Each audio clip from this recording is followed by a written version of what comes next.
Hello, नमस्कार, स्वागत है आप सभी का। तो हमने पार्ट्स ऑफ स्पीच की श्रृंखला शुरू की थी, जिसमें पहला चैप्टर नाउन को हमने कंप्लीट कर लिया था और सेकंड चैप्टर प्रोनाउन पिछली क्लास में शुरू किया था। आज उसी को अपन कंटिन्यू करेंगे। तो क्लास कंटिन्यू करने से पहले क्लास की शुरुआत एक मोटिवेशन कोट के साथ में। Struggle is the essence of life, without it no success is possible. यानी सफलता, संघर्ष ही सफलता का सार है। संघर्ष, स्ट्रगल ही लाइफ का सार है। बिना स्ट्रगल कोई भी सफलता है वो पॉसिबल नहीं है। तो इसी पॉजिटिव थॉट के साथ में अपनी क्लास को शुरू करते हैं। तो प्रोनाउन यानी सर्वनाम को शुरू किया था कि सर्वनाम, प्रोनाउन किसको कहते हैं। दो शब्दों से मिलकर बना था प्रो प्लस नाउन। प्रो यानी इन प्लेस ऑफ, यानी के स्थान पे, नाउन यानी नाउन। जो वर्ड्स नाउन या नाउन के स्थान पे प्रयुक्त होते हैं, नाउन के स्थान पे जिन वर्ड्स का यूज करते हैं उनको क्या कहते हैं, प्रोनाउन। कौन से? जैसे he, she, it, they, everyone, everything, all, none, इन सभी शब्दों का, इन सभी वर्ड्स का यूज हम नाउन के स्थान पे करते हैं, तो इनको क्या कहते हैं, प्रोनाउन। फिर नेक्स्ट हमने देखा था कि प्रोनाउन के टाइप्स ऑफ प्रोनाउन। पहला टाइप पढ़ा था पर्सनल प्रोनाउन यानी व्यक्तिगत सर्वनाम। पर्सनल प्रोनाउन में ही, सी, इट और दे, आई, वी, ही, सी, इट और दे, ये पर्सनल प्रोनाउन है।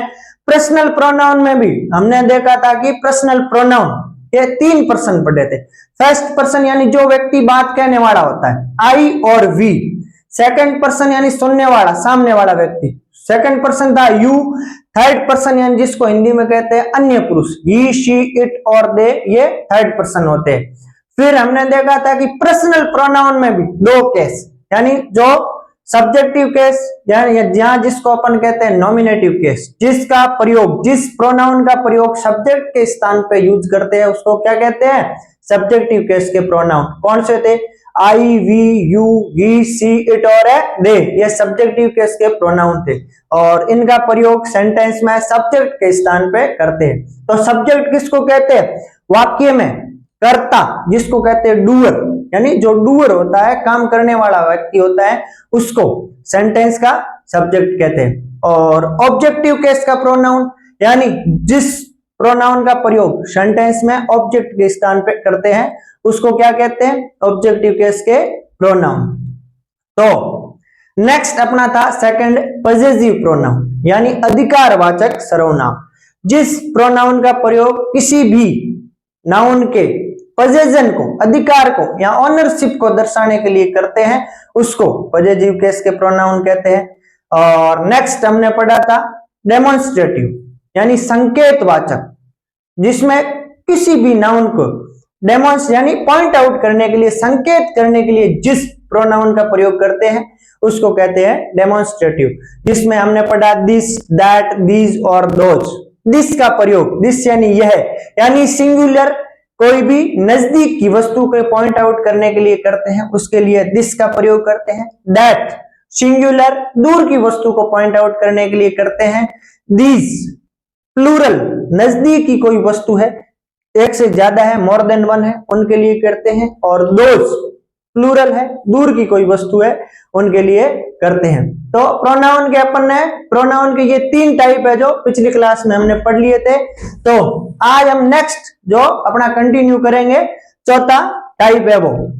तो चलो देखते हैं। नेक्स्ट प्रोनाउन का टाइप है रिफ्लेक्सिव या इंपेटिक प्रोनाउन, जिसको हिंदी में कहते हैं दृढ़तावाचक सर्वनाम। यानी जिस प्रोनाउन का, रिफ्लेक्टिव प्रोनाउन किसको कहते हैं, यानी जिस प्रोनाउन का यूज नाउन यानी सब्जेक्ट को रिफ्लेक्ट करने के लिए यूज किया जाता है, या इंपैक्ट यानी दबाव, यानी अपनी कोई भी बात को दृढ़ता पूर्वक कहने के लिए जिस शब्द का, जिस प्रोनाउन का यूज करते हैं उसको रिफ्लेक्सिव या इंपेटिक प्रोनाउन कहते हैं। कैसे? जैसे देखो question, I myself solved this question। I यानी मैंने, myself यानी खुद ने, solved this question यानी इन प्रश्नों को सोल्व किया मैंने खुद ने। अब I अपनी बात को दृढ़ता पूर्वक कह रहा है, यानी मैंने खुद ने इस प्रश्न को, इन क्वेश्चंस को सोल्व किया। तो देखिए कौन कौन से रिफ्लेक्सिव प्रोनाउन होते हैं। माई से, सेल्फ या सेल्फ से बनने वाले जो भी प्रोनाउन होते हैं उनको क्या कहते हैं? रिफ्लेक्सिव। जैसे my self, her, him self, your self या योर सेल्फ्स, देम सेल्फ या देम सेल्फ्स, इट सेल्फ और सेल्फ्स, इनका प्रयोग, ये प्रोनाउन कौन से होते हैं? रिफ्लेक्सिव या इंपेटिव। इनका प्रयोग किसी भी नाउन को रिफ्लेक्ट करने के लिए या अपनी बात को दृढ़ता पूर्वक कहने के लिए जिन प्रोनाउन का यूज करते हैं वो रिफ्लेक्सिव प्रोनाउन होते हैं। जैसे नेक्स्ट क्वेश्चन देखो, he blames her himself for everything, यानी उसने खुद को, यानी सारी जो दोष है वो खुद के ऊपर ठहरा, यानी सबके लिए, एवरीथिंग फॉर एवरीथिंग यानी सबके लिए। ही ब्लेम्स यानी उसने दोष दिया हिमसेल्फ यानी खुद को। अब देखो ही के ऊपर वापस रिफ्लेक्ट पड़ रहा है, यानी अपनी बात को रिफ्लेक्ट कर रहा है, यानी उसने सभी गलती, सभी ब्लेम्स के लिए किसको ब्लेम दिया? यानी खुद को, हिमसेल्फ यानी खुद को। तो अब देखो पर्सनल प्रोनाउन से अपने रिफ्लेक्सिव प्रोनाउन कैसे बनते हैं, कौन कौन से होते हैं? जैसे आई का रिफ्लेक्सिव प्रोनाउन होता है माई सेल्फ, आई का माई सेल्फ, जिसका अर्थ होता है मैं खुद, यानी जैसे मैंने खुद ने ये काम किया, मैंने खुद ने खाना खाया, मैंने खुद ने काम किया, ठीक है। यानी अपनी बात को दृढ़ता पूर्वक कहने के लिए, यानी अपनी बात को रिफ्लेक्ट करवाने के लिए, यानी सब्जेक्ट के साथ वापस उसको रिफ्लेक्ट करने के लिए जिस प्रोनाउन का यूज करते हैं उसको क्या कहते हैं? रिफ्लेक्सिव प्रोनाउन या इंपेटिक प्रोनाउन। आई माई सेल्फ यानी मैं खुद, वी और सेल्फ यानी हम खुद, ही हिम सेल्फ यानी वह खुद, सी का हर सेल्फ होता है, यू का योर सेल्फ, यानी कोई एक व्यक्ति के बारे में अगर बात होती है, सिंगुलर व्यक्ति के लिए, सिंगुलर पर्सन की कोई बात होती है तो यू के साथ योर सेल्फ आता है, अगर वो प्लूरल होते हैं तो योर सेल्फ्स का प्रयोग करते हैं। दे का देम सेल्फ और इट का इट सेल्फ, ठीक है। ये होता है रिफ्लेक्सिव प्रोनाउन। वापस एक बार चलो दोबारा समझते हैं। रिफ्लेक्सिव प्रोनाउन या इंपेटिक प्रोनाउन, जिस प्रोनाउन का प्रयोग नाउन को रिफ्लेक्ट करने के लिए, सब्जेक्ट को रिफ्लेक्ट करने के लिए या अपनी कोई भी बात है वो दृढ़ता पूर्वक कहने के लिए जिस प्रोनाउन का यूज करते हैं वो रिफ्लेक्सिव प्रोनाउन होता है।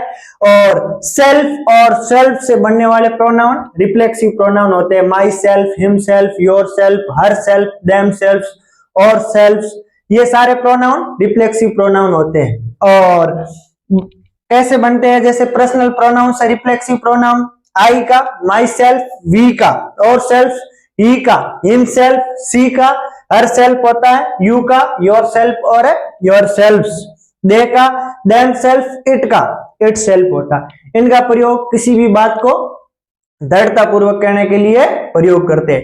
तो ये अपना कौन सा प्रोनाउन है? रिफ्लेक्सिव या इंपेटिक, जिसको हिंदी में कहते हैं दृढ़ता वाचक सर्वनाम। चलो नेक्स्ट प्रोनाउन अपना देखते हैं, रिलेटिव प्रोनाउन यानी संबंधवाचक सर्वनाम। रिलेटिव प्रोनाउन, रिलेटिव प्रोनाउन किसको कहते हैं? जिस प्रोनाउन का प्रयोग सेंटेंस में, जिस एक नाउन का रिलेट पूरे सेंटेंस के अन्य कोई वर्ड्स ग्रुप के साथ में रिलेट करने के लिए जिन प्रोनाउन का यूज करते हैं उनको रिलेटिव प्रोनाउन कहते हैं, संबंधवाचक सर्वनाम कहते हैं। कौन कौन से होते हैं रिलेटिव प्रोनाउन? जैसे हु, व्हाट, विच, दैट, ये कौन से होते हैं? Relative pronoun. देखो हु, व्हाट का अर्थ भी होता है जो, हु का अर्थ होता है जो, विच का अर्थ भी होता है जो, और दैट का अर्थ भी जो होता है, ठीक है। या व्हाट का अर्थ क्या नहीं होता है, ये रिलेटिव प्रोनाउन पढ़ते हैं जिसमें व्हाट, हु, विच और दैट, इन चारों का मतलब क्या होता है? जो। तो इनका प्रयोग सेंटेंस में दूसरे वर्ड्स के साथ में, एक नाउन का रिलेट दूसरे सेंटेंस के अन्य वर्ड्स के साथ में करते हैं, उनको रिलेटिव प्रोनाउन कहते हैं, यानी संबंधवाचक सर्वनाम, यानी सेंटेंस में संबंध दर्शाते हैं अन्य शब्दों के साथ में। कैसे? जैसे what you think is right, जो तुम कह रहे हो, जो तुम कह रहे हो वो क्या है? सही है। अब इस यहाँ व्हाट का अर्थ क्या नहीं होता? जो, यानी जो तुम कह रहे हो सही है, जो तुम बोल रहे हो वो सत्य है, जो तुम कर रहे हो वो सत्य है, यानी वॉट का अर्थ होता है जो, यानी संबंध दर्शा रहा है, रिलेट कर रहा है। आई डोंट नो, मैं नहीं जानता, वॉट यू आर से, तुम क्या कह रहे हो, यानी जो तुम कह रहे हो वो मैं नहीं जानता हूं। तो यहाँ वॉट कौन सा प्रोनाउन है, रिलेटिव प्रोनाउन, यानी जिसका अर्थ होता है जो, हु का अर्थ भी होता है जो, वॉट, विच और दैट जिनका अर्थ भी क्या होता है जो। तो वॉट का अर्थ जो, ये सेंटेंस हमने देखे। नेक्स्ट है हु का अर्थ भी होता है जो। अब हु का प्रयोग कहां करते हैं, देखो, द गर्ल यानी लड़की, who is dancing is my friend, जो लड़की डांस कर रही है, नृत्य कर रही है, वो मेरी फ्रेंड है। अब देखो हु का प्रयोग सब्जेक्ट के सेंटेंस से रिलेट करने के लिए, यानी सब्जेक्ट का जो सब्जेक्ट के साथ जो संबंध दर्शाने के लिए जिस प्रोनाउन का यूज करते हैं वो कौन सा होता है, हु। देखो यहाँ सेंटेंस में सब्जेक्ट कौन है, गर्ल, उस गर्ल के साथ रिलेट करने के लिए ये रिलेटिव प्रोनाउन हु का प्रयोग करते हैं।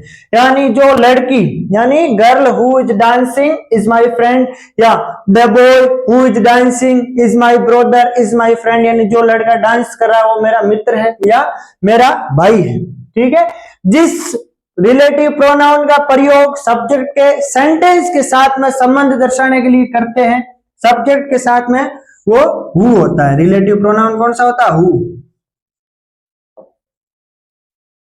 ठीक है, हु। ठीक, और नेक्स्ट है विच।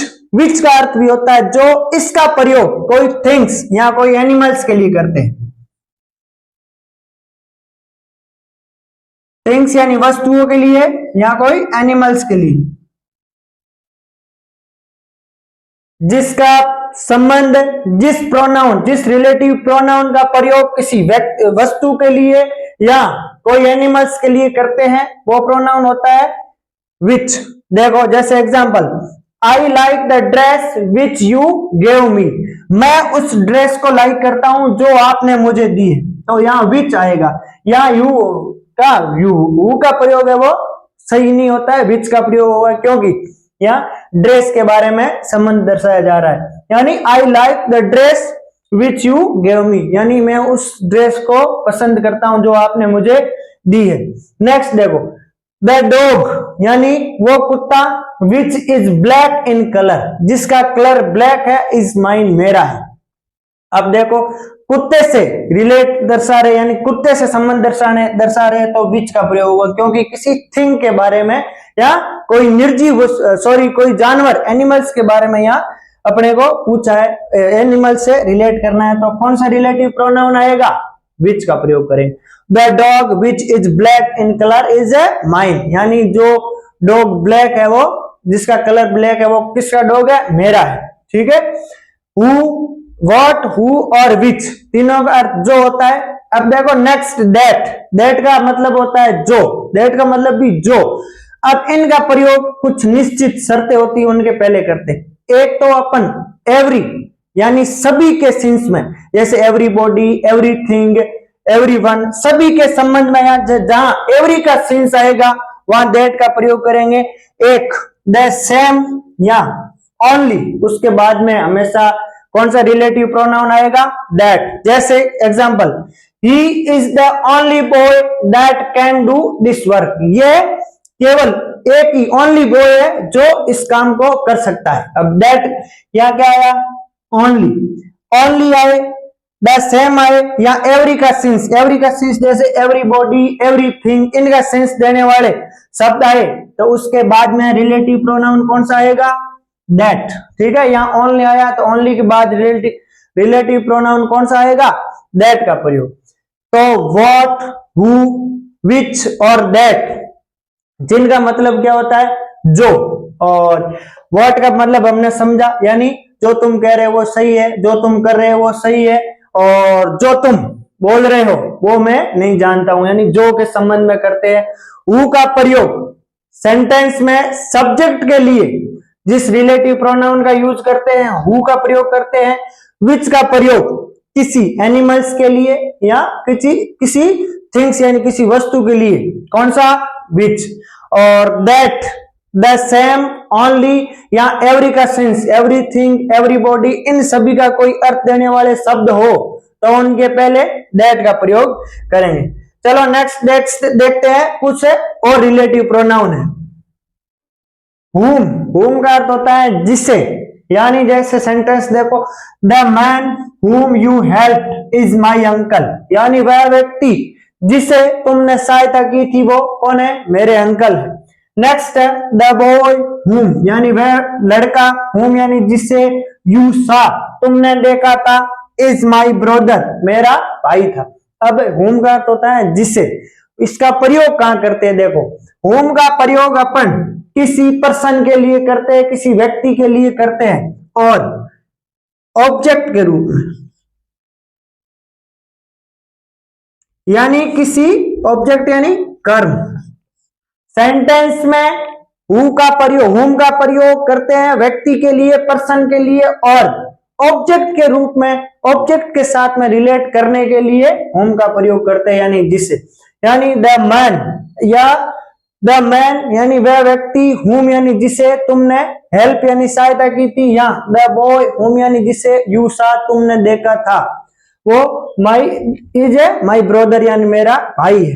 अब whom का प्रयोग, whom किसे कहते हैं, whom का अर्थ होता है जिसे। देखो एक होता है whom और दूसरा है who। who का अर्थ अपन ने पढ़ा था जो, ठीक है। who का प्रयोग भी अपन व्यक्ति के लिए करते हैं, लेकिन who का प्रयोग सब्जेक्ट के साथ रिलेट करने के लिए करते हैं, यानी किसी भी सब्जेक्ट के साथ में रिलेट करना है प्रोनाउन, तो who का प्रयोग करते हैं, और who का मतलब होता है जो, और whom का मतलब होता है जिससे। किसी ऑब्जेक्ट के साथ में रिलेट करने के लिए whom का प्रयोग करते हैं, और किसी सब्जेक्ट के साथ में रिलेट करना है तो किसका प्रयोग करेंगे, who का प्रयोग। who और whom का प्रयोग आपको अच्छी तरह से समझना है। ज्यादातर परीक्षाओं में who, whom, which और that इनका ही प्रयोग पूछा जाता है। तो whom यानी जिससे, इसका प्रयोग सेंटेंस में किसी व्यक्ति के लिए करते हैं, किसी वस्तु या एनिमल्स के लिए इनका प्रयोग नहीं होता है। who का प्रयोग भी किसी व्यक्ति के लिए ही करते हैं, वस्तु या कोई भी एनिमल्स के लिए नहीं करते, ठीक है। who का प्रयोग सब्जेक्ट के साथ में, whom का प्रयोग है वो ऑब्जेक्ट के साथ में करते हैं, ठीक है। नेक्स्ट है whose। whose का मतलब होता है जिसका, जिसकी, जिसके, और whose का प्रयोग सब्जेक्ट और ऑब्जेक्ट दोनों स्थान पे भी कर सकते हैं। देखो जैसे सेंटेंस है, this is the boy whose father is a doctor, यानी ये वह लड़का है जिसका पिता, जिसका फादर है वो डॉक्टर है। अब लड़के का संबंध किसके साथ में, डॉक्टर के, उसके पापा के साथ में, और पापा का साथ में रिलेट किया, यानी जिसके पापा एक डॉक्टर है, यानी जिसका, जिसकी के अर्थ में कौन सा रिलेटिव प्रोनाउन यूज करते हैं, whose। This is the dog, यह वह डॉग है, whose नेम इज टॉम, जिसका नाम टॉम है। अब देखो ये पर्सन है और ये एनिमल है, यानी whose का प्रयोग तो अपन किसी पर्सन के लिए भी करते हैं और एनिमल के लिए भी करते हैं। जिसका अर्थ क्या होता है, जिसका, जिसकी, जिसके, यानी जिसका, जिसकी, जिसके के अर्थ में whose का प्रयोग करते हैं, ठीक है। आई समझ में। whom यानी जिसे ऑब्जेक्ट के लिए, केवल पर्सन के लिए करते हैं, और whose जिसका अर्थ होता है जिसका, जिसकी, जिसके, और इनका प्रयोग अपन पर्सन के लिए भी कर सकते हैं और एनिमल के लिए भी करते हैं। तो ये है रिलेटिव प्रोनाउन, यानी रिलेटिव प्रोनाउन किसको कहते हैं, नाउन का दूसरे शब्दों के साथ एक सेंटेंस में दूसरे वर्ड्स के साथ अपन रिलेट करने के लिए कौन सा प्रोनाउन पढ़ते हैं, रिलेटिव प्रोनाउन। कौन कौन से रिलेटिव प्रोनाउन पढ़े, सबसे पहले व्हाट, हु और whom और दैट, जिसका अर्थ क्या होता, व्हाट का अर्थ जो, हु का अर्थ जो, दैट का अर्थ भी क्या पढ़ा था, जो। हु का प्रयोग किसी पर्सन के लिए और सब्जेक्ट के स्थान पे करते हैं। दैट का प्रयोग हमने कहां पढ़ा, द सेम, एवरी का सेंस हो, ओनली हो, इनके बाद में किसका प्रयोग करते हैं, दैट का प्रयोग। और विच का अर्थ भी क्या होता है, जो, लेकिन विच का प्रयोग किसी थिंग्स, किसी एनिमल के लिए करते हैं। नेक्स्ट हमने पढ़ा whom, जिससे ऑब्जेक्ट के स्थान पे करते हैं, करते किसके लिए, पर्सन के लिए, हुज यानी जिसका और जिसकी के लिए। यह है रिलेटिव प्रोनाउन यानी संबंधवाचक सर्वनाम। और चलो नेक्स्ट प्रोनाउन देखते हैं। नेक्स्ट है इंटेरोगेटिव प्रोनाउन यानी प्रश्नवाचक सर्वनाम। इंटेरोगेटिव यानी जिस सर्वनाम का प्रयोग, जिस प्रोनाउन का प्रयोग अपन क्वेश्चन पूछने के लिए, प्रश्न पूछने के लिए प्रयोग करते हैं, उसको कौन सा प्रोनाउन कहते हैं? Interrogative pronoun. और इंटेरोगेटिव इस मार्क्स को क्या कहते हैं? इंटेरोगेशन मार्क्स यानी प्रश्नवाचक चिन्ह। इंटेरोगेटिव सेंटेंस के लास्ट में हमेशा ये इंटेरोगेशन मार्क्स आता है यानी प्रश्नवाचक चिन्ह का प्रयोग करते हैं। जिस प्रोनाउन का यूज प्रश्न पूछने के लिए यानी क्वेश्चन पूछने के लिए, आस्किंग द क्वेश्चन, उनके लिए कौन सा प्रोनाउन यूज करते हैं? Interrogative pronoun. तो देखे आई, चलो देखते हैं कि इंटेरोगेटिव प्रोनाउन कौन कौन से होते हैं। जैसे हु है, विच है, हुम है, हुज है, व्हाट है। ये इनका प्रयोग अगर क्वेश्चन पूछने के लिए किया जा रहा है तो ये कौन सा प्रोनाउन होगा? इंटेरोगेटिव प्रोनाउन होगा। या हु का मतलब क्या होता है? कौन। और अपन ने रिलेटिव प्रोनाउन में पढ़ा था हु, विच, दैट, जिनका अर्थ अलग था, यहाँ इनका अर्थ है अलग है। ठीक है, वहां हु का मतलब था जो, यहाँ है हु यानी कौन, विच यानी कौन सा, हुम यानी किसे, हुज यानी किसका, व्हाट यानी क्या। इनका प्रयोग WH वर्ड हु, विच, हुम, व्हाट, इनका प्रयोग क्वेश्चन पूछने के लिए किया जाता है तो प्रोनाउन कौन सा होगा? इंटेरोगेटिव प्रोनाउन होगा।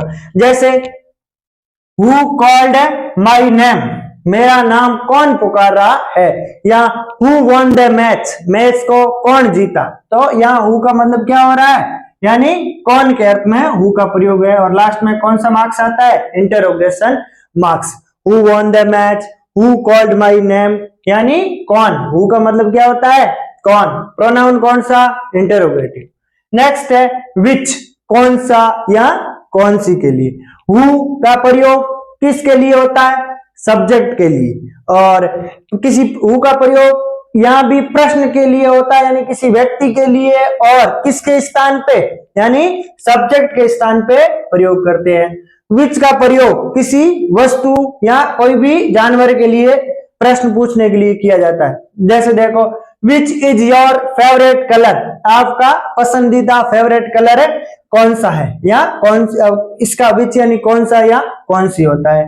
ठीक है, हुम यानी किसे, home is he living with. ठीक है, होम का मतलब क्या होता है? किसे।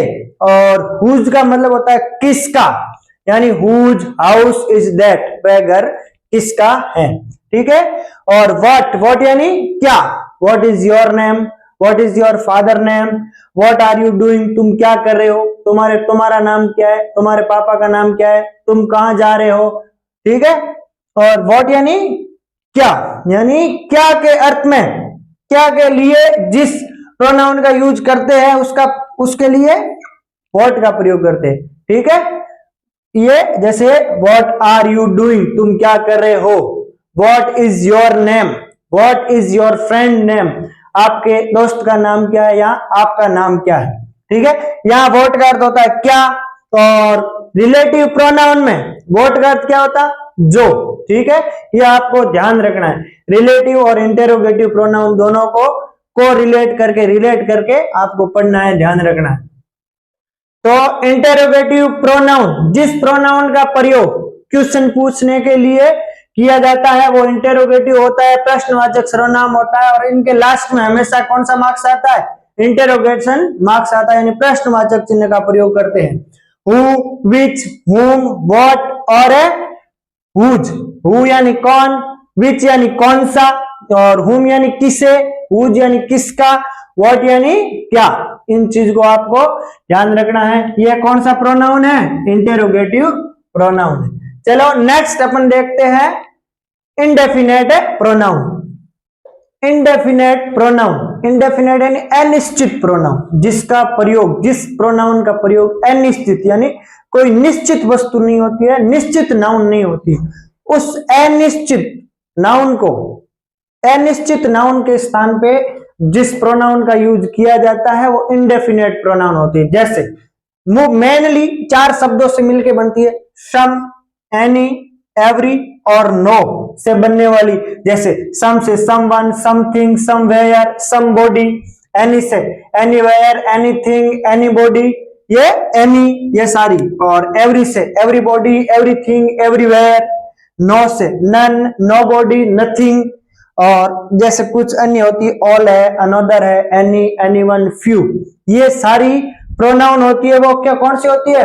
इनडेफिनेट है प्रोनाउन होती है। और इन प्रोनाउन का प्रयोग किसी अनिश्चित नाउन के स्थान पे यानी इनडेफिनेट नाउन के स्थान पे जिस प्रोनाउन का यूज किया जाता है वो कौन सी प्रोनाउन होती है? इनडेफिनेट है प्रोनाउन है होती है। तो चलो देखते हैं। तो चलिए देखते हैं कि प्रोनाउन का ओवरव्यू, संपूर्ण प्रोनाउन को वापस एक बार पुनः देखते हैं। तो सबसे पहले पढ़ते हैं कि प्रोनाउन, प्रोनाउन होते क्या है, यानी जिस शब्द का प्रयोग नाउन, जिस वर्ड्स का यूज नाउन के स्थान पे इन प्लेस ऑफ नाउन या फॉर नाउन, यानी जिस वर्ड्स का प्रयोग अपन नाउन के स्थान पे करते हैं उसको क्या कहते हैं? प्रोनाउन। जैसे रमेश एक अच्छा लड़का है, Ramesh is a good boy, Ramesh एक अच्छा लड़का है, वह स्कूल जाता है, वह खाना खाता है, वह क्रिकेट खेलता है। अब वह शब्द प्रयोग कर रहे हैं तो इस वह को क्या कहते हैं? प्रोनाउन कहते हैं। क्यों?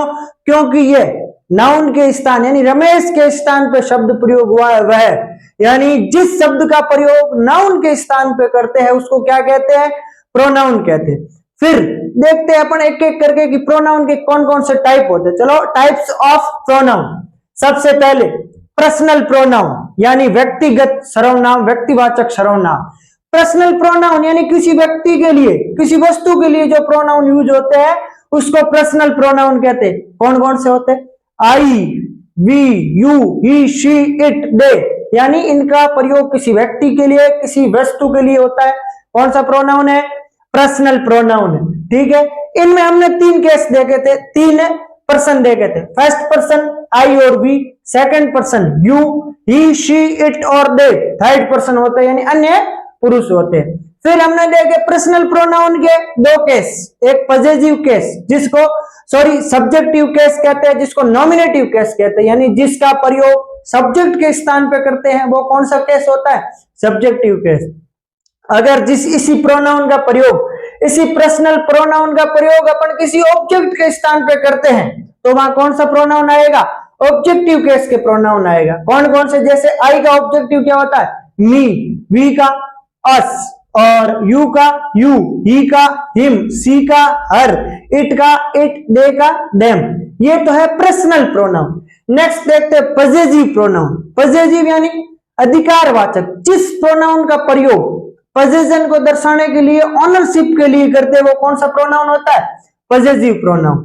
ठीक है, इसी पर्सनल प्रोनाउन को हमने पॉजिटिव प्रोनाउन यानी जिसका अधिकार का बोध करवाता है वो पॉजिटिव होता है।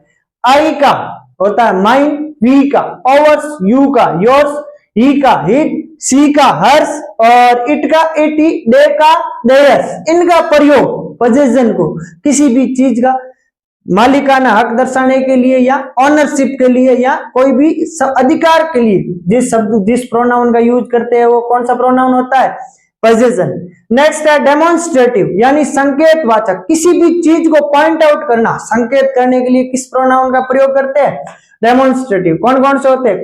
दिस, दैट, दीज और दोस। दिस का प्रयोग, दिस यानी यह, यानी सिंगुलर कोई भी वस्तु अपने नजदीक है, नियर है उसके लिए दिस का प्रयोग।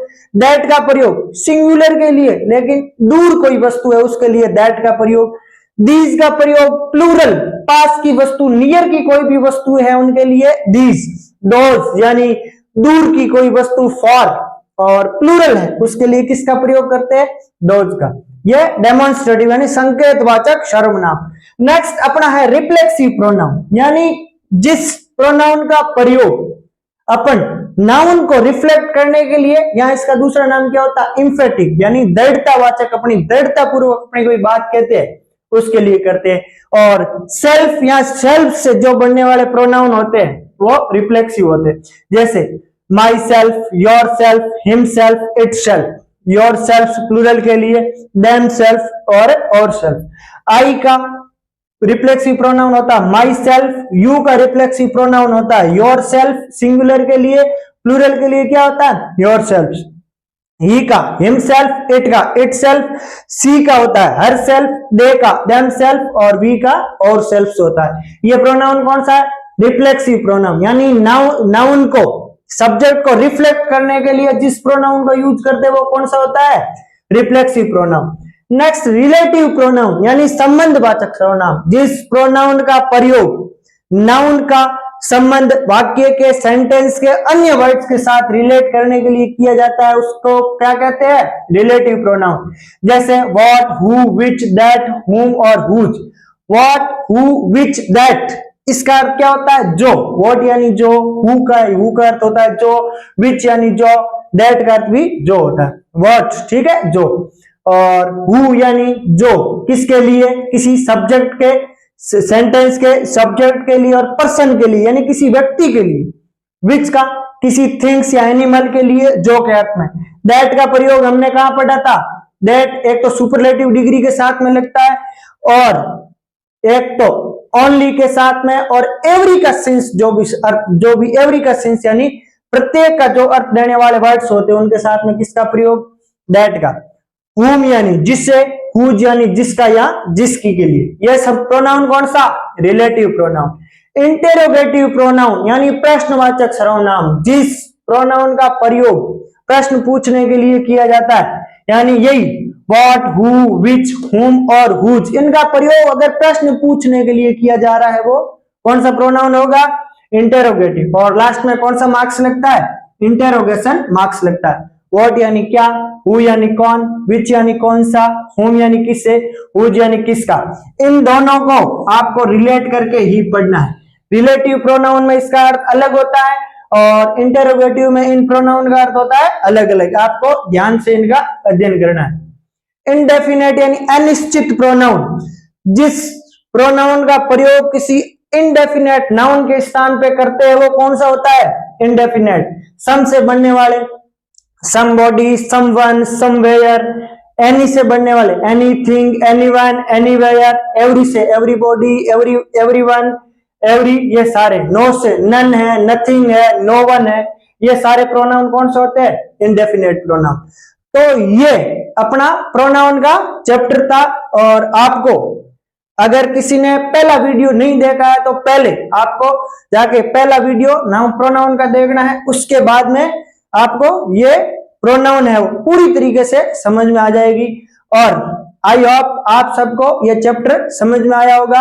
अगर आपको समझ में आया है तो आपको वीडियो को लाइक करना है, चैनल को सब्सक्राइब करना है और ज्यादा से ज्यादा अपने दोस्तों के साथ इसे शेयर करें। तो आज के लिए धन्यवाद, मिलते हैं नेक्स्ट क्लास में।